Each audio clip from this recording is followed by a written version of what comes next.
Bir devrin daha sonu gelmişti.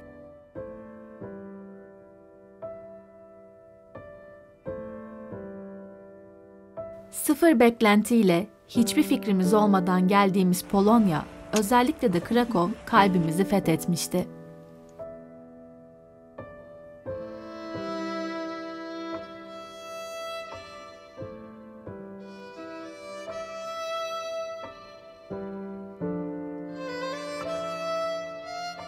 Gerçekten gitmeye hazır mıydık, bilmiyorum.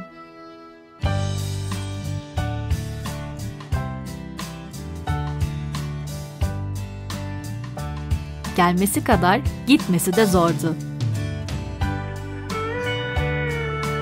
Bir de üzerine biz, olması gereken koşullarda değil de kendimizce bulduğumuz yöntemlerle gitmeye kalkınca hiçbir şey daha kolay olmadı. Avrupa Birliği'nde kalıcı oturumumuz olmadığı için geçici oturumla Polonya'ya bağlıydık. Ama vergileri ödemek koşuluyla İspanya'da 3 aya kadar yasal olarak kalma hakkımız da vardı. Dedik ki biz o 3 ayda İspanya'da bir şekilde oturum işlemlerimizi başlatırız. Çünkü bu biziz, neden olmasın? Yeni arazimiz için 4x4 bir araca ihtiyacımız olacaktı. Ve tabii ki Avrupa'nın araba mezarlığı olan Polonya böyle bir aracı en ucuza bulabileceğimiz yerdi. Birkaç git gelden sonra içimize sinen eski bir Vitara bulduk. Son sahibi olmayı göze alarak ailemize dahil ettik. Bir de hem motorlarımızı götürmek hem de arazide yapacağımız işler için römork şarttı.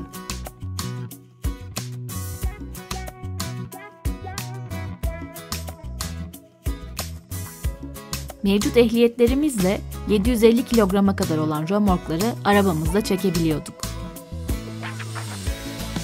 KTM'nin 890'ının hala bizde olması işleri pek kolaylaştırmasa da bir şekilde yeni römorkla 3 motoru da götürebileceğimize karar verdik. 100 yıllık çeki demirine römorku takar takmaz elektrik sistemini kontrol ettik. Fren lambaları, sinyaller, dörtlüler hepsi çalışıyordu.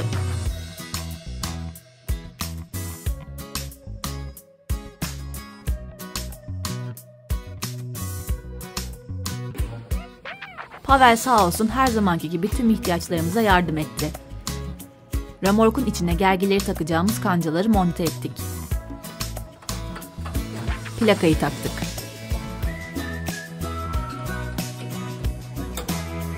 İki araba gideceğimiz için yolda rahat rahat konuşalım diye walkie-talkie aldık. Tabii bir de gitmeden önce bizden anı olsun diye tüm arkadaşlarımıza çoğalttığımız bitkilerimizden verdik. Az eşyamız olduğunu düşündüğümüz evi toplamak 3 gün sürdü.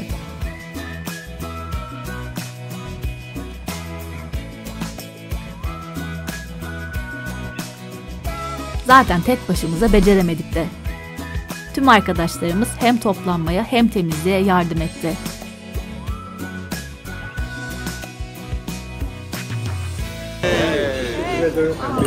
Son bir ayın her gününü sabah ayrı, akşam ayrı buluşmalarla arkadaşlarımızla birlikte geçirdik. Bir daha sevdiğimiz vodkaları bulamayız diye bir ayda alkolik olduk vallahi.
Motorları yüklemek için biraz uğraşsak da sandığımızdan çok daha kolay oldu. Gözümüzde çok büyütmüşüz. Gergileri de fazla sıkıca bağladık. En stresli kısmı garajdan çıkmaktı.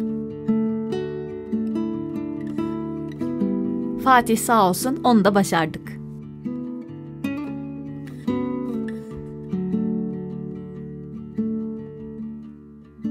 Gün batımında güzeller güzeli Krakow'umuza veda ettik.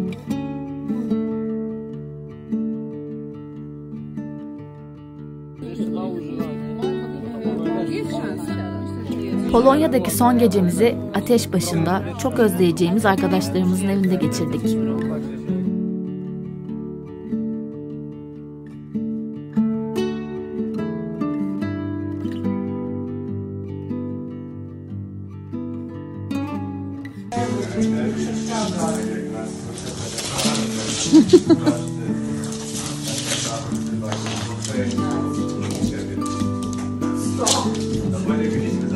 Neden heyecanlısın? Çok sebebi var. Bir kere yeni evimize gidiyoruz. Ama en çok acaba gidebilecek miyiz? Arabalar çok yüklü. Onun heyecanı var, değişimin heyecanı var. Ama güzel. Yani gidebilirsek çok güzel olacak. Gidersek gidebiliriz, gidemezsek gidemeyebiliriz değil mi? Evet, dünya turundaki gibi. O da hep heyecanla geçmişti.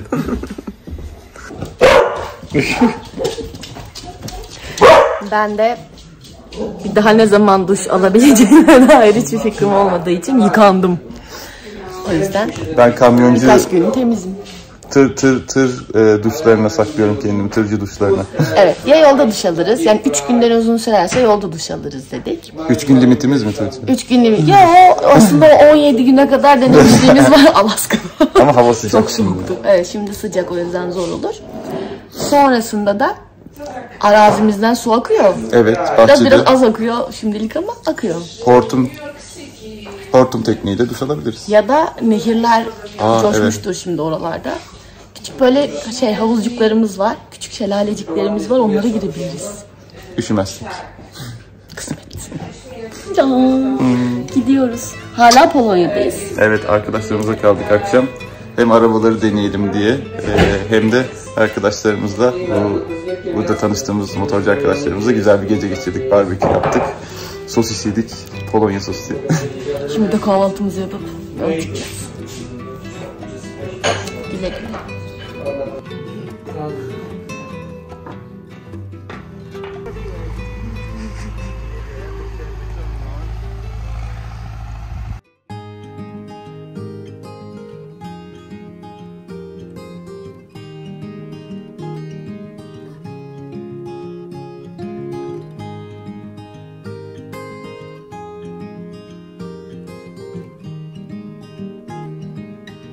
Ne dersiniz? Sizce de biz gidiyoruz diye Polonya'nın gözü yaşlı olabilir miydi?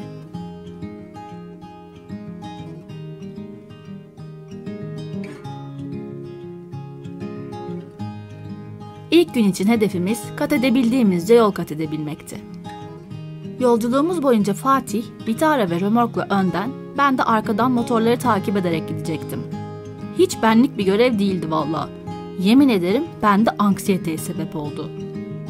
Yok gergiler mi gevşedi, yok motorlardan biri öncesinden sanki daha mı fazla hareket ediyor diye düşüne 2700 kilometre nasıl geçecekti bilmiyordum. Neyse ki walkie talkie'lerimiz vardı da istediğimiz zaman istediğimizce konuşabiliyorduk. Alo. Bu arada bu benim tek başıma ilk ve en uzun araba sürme yolculuğumdu.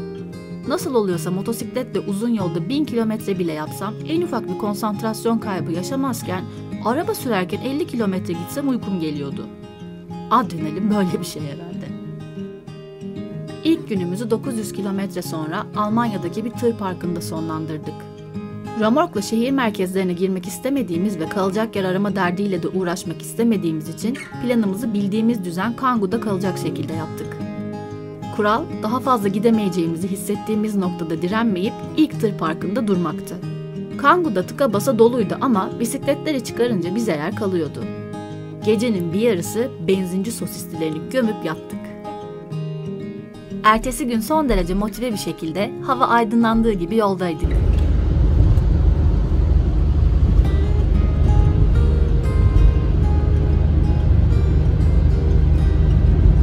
Yolda fark ettim ki sanki Vitara'nın egzozundan ara ara, mesela sollamalarda veya rampa çıkışlarında şeffaf bir duman çıkıyordu. Durup bir bakalım dedik. Yola çıkmadan hemen önce yağ kontrolü yaptığımız için yağ miktarının azaldığını anlamak zor olmadı. Yeni yağ alıp ekledik ama bu durum pek de normal değildi. Devamında sık molalar verip yağ seviyesini kontrol ettik ve fark ettik ki resmen yağ yakıyorduk. Bir endişe, bir panik. Bir bu eksikti. Daha yolu yaralayamamıştık bile.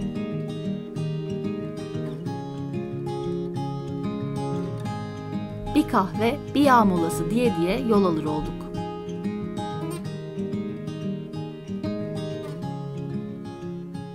Fransa'yı uçtan uca paralı otoyoldan geçmek bir servet olsa da verdik efendim parasını.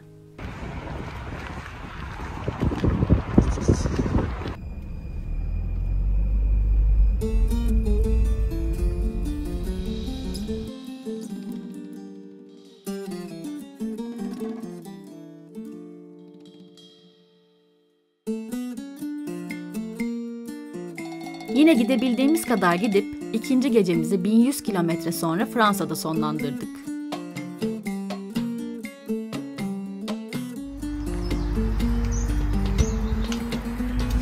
Günaydın. Günaydın. Burası birazcık küçük oldu ama idare ediyor.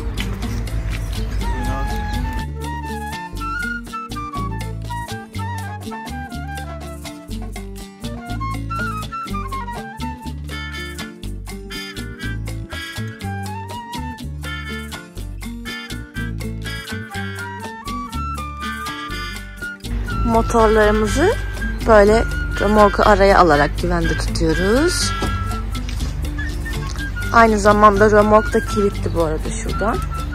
Bisikletlerimizi buraya koyuyoruz. Ön lastiklerini ise şuraya.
Tır parkı yine rahat oluyor da en büyük dert tuvalet.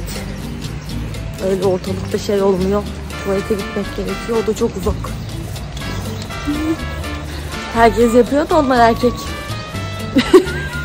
Sabah yine erkenden yola koyulduk.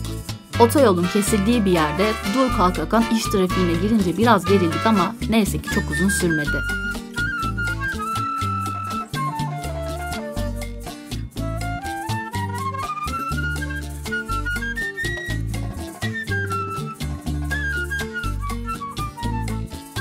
Duygular şelale, İspanya'ya girdik.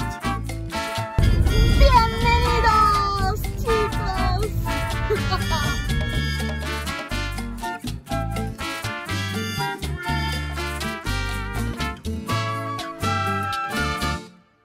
Ahora estamos en España.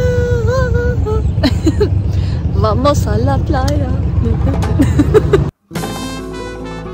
Eve çok az kalmasının rahatlığıyla artık Vitara'yı çok da dert etmemeye başladık. O başka günün problemi olacak gibiydi. Hor hor hor kafa şişiren otoyol sürüşünden sonra dağların arasında kıvrılmak çok güzeldi.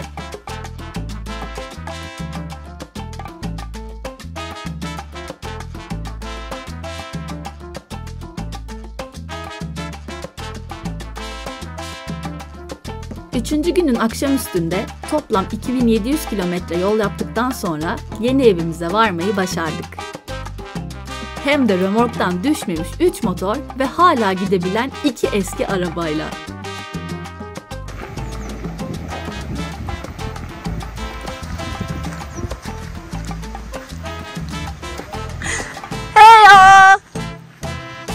Sapak'ta yeni komşumuz Hakan'la buluştuk.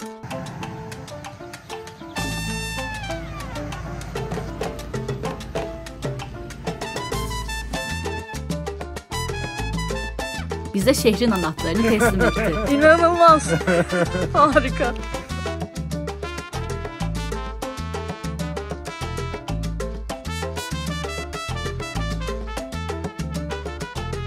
Önce tek tek motorları indirdik.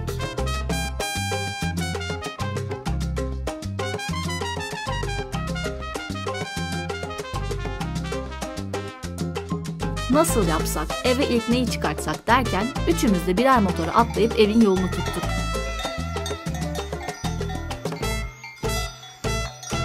Yüzyıllar sonra ilk kez ekipmansız, sadece kaskla motora bindik. Aynı ben.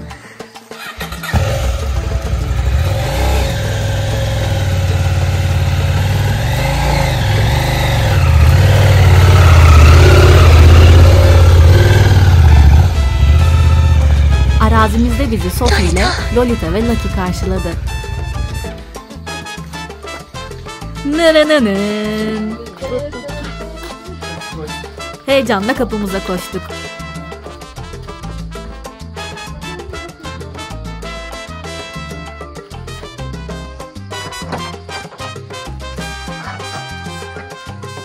Ama mübarek kapıyı açmak hiç kolay değildi. Biraz komplike. Ya kolay değil. Şöyle bir ileri geri yap. Bakayım ters çevireceksin. Öteki tarafa çevir. Bu tarafa mı? O tarafa çevir. Ya. Eve giremiyorum. Ya yok. Ne kadar itmemiş.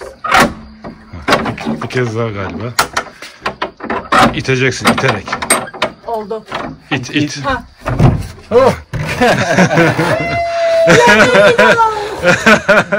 Buyurun. Wow. Yani ilk başta bir yaşamaya başladıktan sonra bir elden geçirdim. Buralarda çok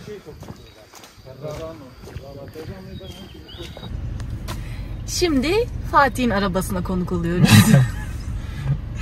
Bir fasıl bütün yani bu arabadaki eşyaları bu arabayla araziye çıkartmaya çalışacağız. Çıkıp çıkamayacağımızdan emin değiliz. Evet. Ama Polonya'dan buraya kadar bu arabalarla gelip gelemeyeceğimizden de emin değildik. O yüzden hiç fena gitmiyoruz. Römorku boşalttık zaten. Burada bıraktık. Kangoo da burada. Birkaç tur yapacağız artık.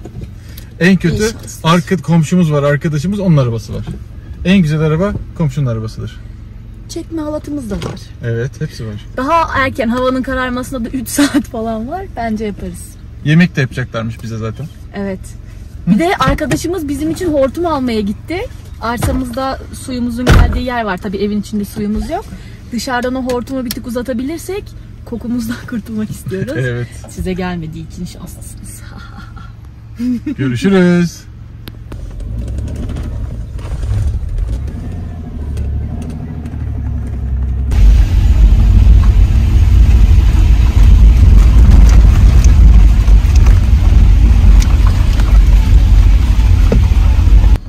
Bir dakika. Geçti. Gidiyorum. Geliyorum.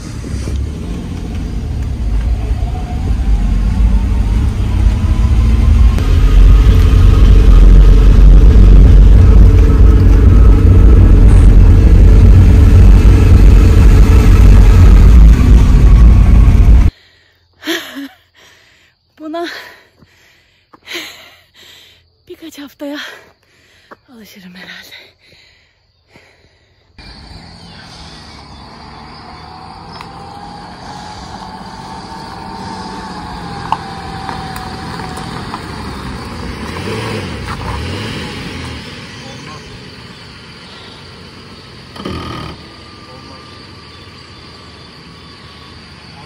kurtarmaz mı? Şu an tutmuyor çünkü. şu anki haliyle kurtarmaz.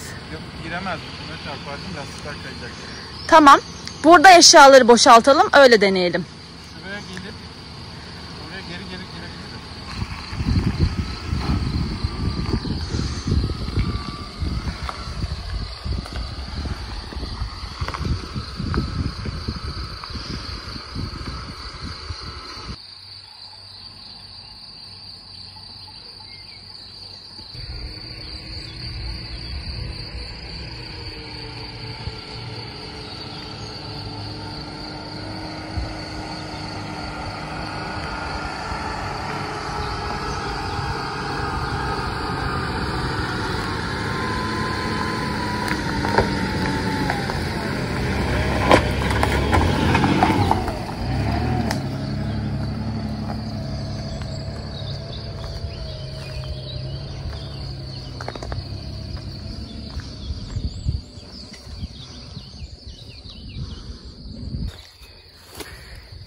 Benim bu kalbimi ne yapacağız bilmiyorum. Küt küt atıyor.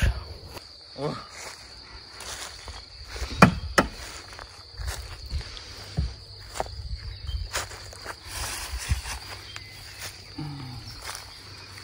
Çok iyi be. Gidiyorum. Git bakalım. Arabayı boşaltıyoruz. Bırak ben alayım mı?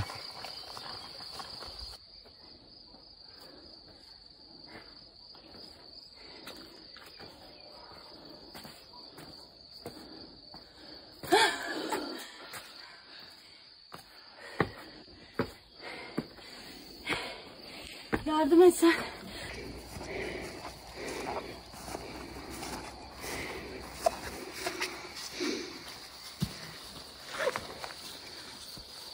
Sen de mi düştün? Hayır. Senin de popon çamur olmuş. Şurada ufak bir kaza yaşandı. Hep ilk Fatih düşer, bir tarafında bir şey yapar sanıyordum, ben düştüm. Güldü bana, dalga geçti.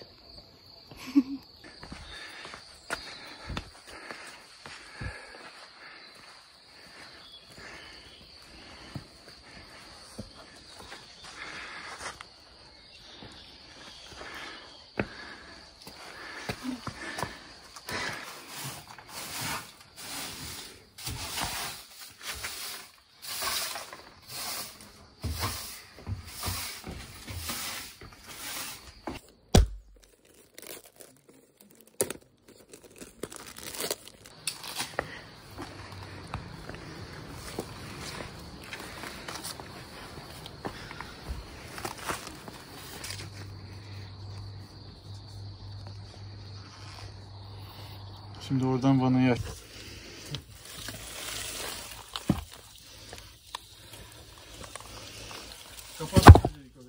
Bir dakika. Küçük bir mola. Gelin size ahır evimizi gezdireyim.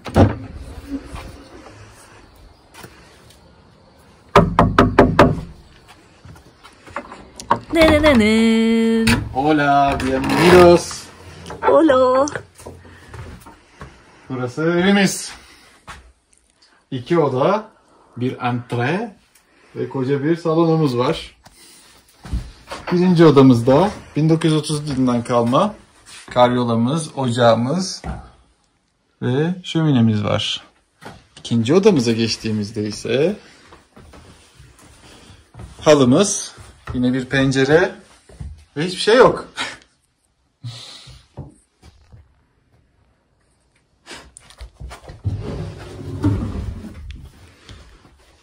Burası da, çok gitmeyelim, tahtalar sağlam olmayabilir. Evin arka kalan tarafı.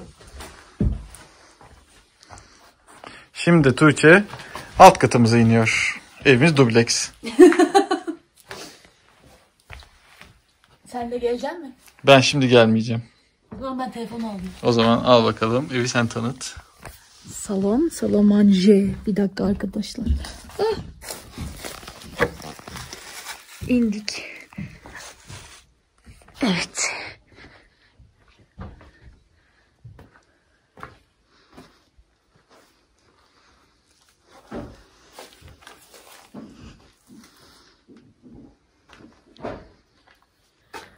Böyle ayakta durabiliyorum bu kadar. Boyum kurtarıyor. Şurayı anca kurtarıyor. Evet, Vitara'daki her şeyi boşalttık. Evin içine yerleştirdik. Evi de bir miktar süpürdük. Yere muşambayı serdik filan. Şimdi aşağı iniyoruz. Kangoo'nun içindeki bütün eşyalarımızı alacağız. İşte 2 bisiklet, 4 valiz filan var.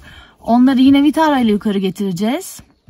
Sonra Kangoo boşalınca en hafif haliyle Kangoo'yu buraya çıkartmaya çalışacağız. Ama araziye girebileceğini düşünmüyoruz. Büyük ihtimalle Vitara ile onu çekerek sokacağız. Deneyeceğiz. En son olarak da gidip römorkumuzu alıp bir de römorku getireceğiz. Bir gün bu işler kolaylaşacak umuyoruz ki. Sen ne arıyorsun? Nasıl çıkacağımızı? Nasıl çıkacağımıza bakıyordum. Şöyle tam sağ yani. Belki tam senin Şöyle yardımını yapsak alabilirim. popoyu. İneyim mi? Çok fena olmaz. İspanya bağlantısı işte. Abi şu an için yok. Şöyle Eylül'e kadar pozisyonlar kapalı. Ama bu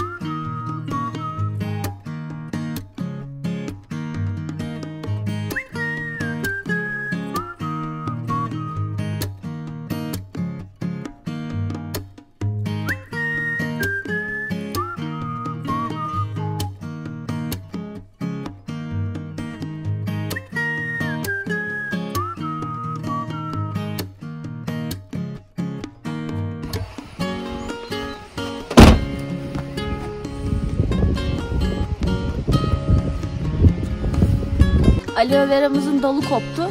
Ben de demin düşmüştüm. Yaralarımıza sürüyoruz. Çok iyi geliyor. Biraz da koparalım. Temiz ucunu böyle. Çakraları. Hadi gidelim. Hadi bakalım.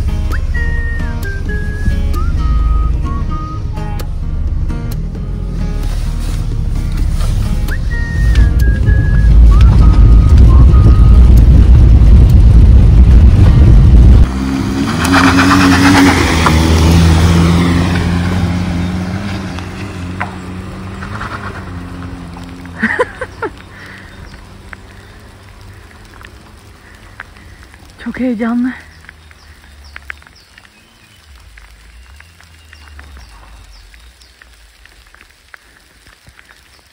Oradan sonrasını çekeceğiz. Rahat mı battı diyen varsa gerçekten battı. Çok uzun bir süredir hayal ettiğimiz bir şeydi. Evet, bir 100.000 eurocuğumuz olsaydı yolu düz bir yerden ev alabilirdik ama maalesef. Wow, Fatih çıktı. Şok oldum. Demek ki sorun bendeymiş, bir kere daha kanıtlandı. Wow. Sana helal olsun. Hepinize, Fatihciğim, Kangucuğum, Vitara bir zahmet. Hedefimiz şuraları açmak, şuraları düzlemek falan. Çok iş var. Burası da bizim hakkımız. Belediyeye başvuracağız. Yolumuzu açacaklar çünkü tam böyle evimizin arkasına kadar gidip üst kapıdan da yol geliyor eve. Ay, biraz kondisyonumun düzelmesi lazım. Patates.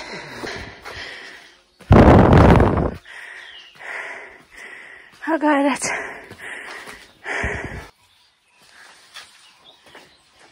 Şunu alırsan sak. Evden lastiği inik bir el arabası çıktı.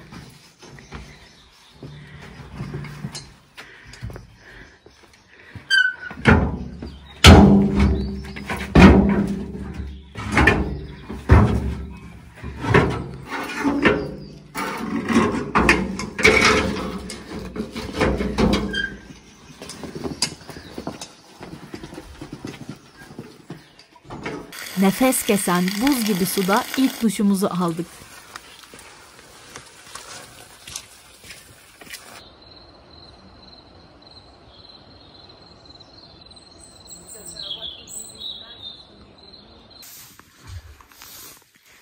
Bu akşamı bu odada geçirmeye karar verdik. Birazcık süpürüyoruz. Çadır kuracağız. Neden çadır kuruyorsunuz diye soracak olan olursa, çünkü ben börtü böcekten çok haberdar bir insan değilim. Evi daha hiç temizlemediğimiz için birazcık çekindim. Fatihciğim de beni hiç kırmadı sağ olsun. O yüzden çadırımızı buraya kuracağız. Böyle bir yerde kalmaktansa doğada kamp yapmak birazcık daha hijyenik geliyor aslında. Ama yağmur, çamur, bir sürü şey. Bir de burası evimiz yani sonuçta. İlk akşamımızı neden evde geçirmeyelim değil mi? Husky bir kez daha hayat kurtaracaktır. Tadam! Çadırımız hazır. Daha öncesinde bir keresinde kümeste yatmıştık, çadır kurmuştuk. Sanırım Panama'da olmuştu. Bu sefer de dedik ki neden ahıra çadır kurmayalım? Sana ne lazım? Örümceklerin veya daha kötü şeylerin bizi yemeyeceğini umarak bayılıp uyumuşuz.